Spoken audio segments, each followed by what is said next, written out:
সরকারের নানা পদক্ষেপের পরও কাটছে না জ্বালানি তেলের সংকট। এর জন্য অবৈধভাবে মজুদ আর প্যানিক বাইংকেই দুষছে পাম্প কর্তৃপক্ষ। অন্যদিকে দীর্ঘ লাইনের কারণে রাস্তায় সৃষ্টি হচ্ছে যানজট। এ বিষয়ে জানাতে খিলক্ষেত এলাকা থেকে যুক্ত হচ্ছেন সহকর্মী হাসিবুল করিম বিজয়।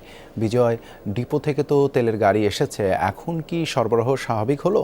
দেবাশিস, সরবরাহ স্বাভাবিক হয়েছে। কিছুক্ষণ আগে থেকেই তেল দেওয়া শুরু করেছে। আমার পেছনে যদি শুরুতেই দেখাতে চাই যে আপনি দেখতেই পাচ্ছেন যে মোটরসাইকেলগুলোতে কিন্তু তেল দেওয়া শুরু হয়েছে এবং আমার পেছনে যে প্রাইভেট কারগুলো রয়েছে তাদের জন্য আলাদা সিরিয়াল, সেই সিরিয়ালে কিন্তু তেল দেওয়া শুরু হয়েছে। তো সকাল থেকে যখন আমি এসেছি তখন থেকেই দেখতে পাচ্ছি যে তেলের দীর্ঘ একটি লাইন রয়েছে এবং তারা নাকি রাত থেকেই আসলে তেলের জন্য অপেক্ষা করছেন।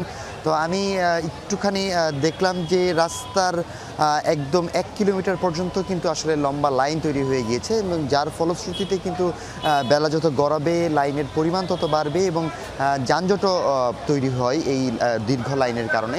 তবে তেলের যে চাহিদা, সেই চাহিদা অনুযায়ী পাম্প মালিকরা বলছেন যে পর্যাপ্ত তেল আসলে পাম্প থেকে ডিপো থেকে তারা পাচ্ছেন না। প্রতিদিন 2 গাড়ি করে তারা আসলে তেল পাচ্ছেন এবং তাতে প্রতিদিন এই পাম্পে চাহিদা অনুযায়ী তেল তারা বলছেন যে 52,000 লিটার এবং তারা প্রতিদিন 27,000 লিটার আসলে তেল পাচ্ছেন। তো তারা আসলে প্রতিদিনের চাহিদার তুলনায় প্রায় অর্ধেক তেল পাচ্ছেন এমনটাই তারা বলছেন এবং বেলা বাড়ার সাথে সাথে যখন তেলের চাহিদা আরও বাড়তে থাকে সন্ধ্যার আগেই আসলে তাদের তেল আসলে শেষ হয়ে যায় এবং শেষ হওয়ার পর আসলে তারা আর তেল দেওয়া তাদের পক্ষে সম্ভব হয় না এবং তারপরেও কিন্তু রাস্তায় গাড়িগুলো সিরিয়ালে দাঁড়িয়ে থাকে এবং তেলের যে চাহিদা, এই চাহিদার জন্য মানুষের যে ভোগান্তি, সেই ভোগান্তির কোনো শেষ নেই বলা চলে। তারা আসলে ঘন্টার পর ঘন্টা লাইনে দাঁড়িয়ে থাকে এবং এছাড়াও যদি বলি যে অনেকেই অফিসের টাইম শেষ করে অফিস টাইম বাদ দিয়ে কিন্তু তারা আসলে অনেকেই তেল লাইনে দাঁড়ায়। দেবাশিস,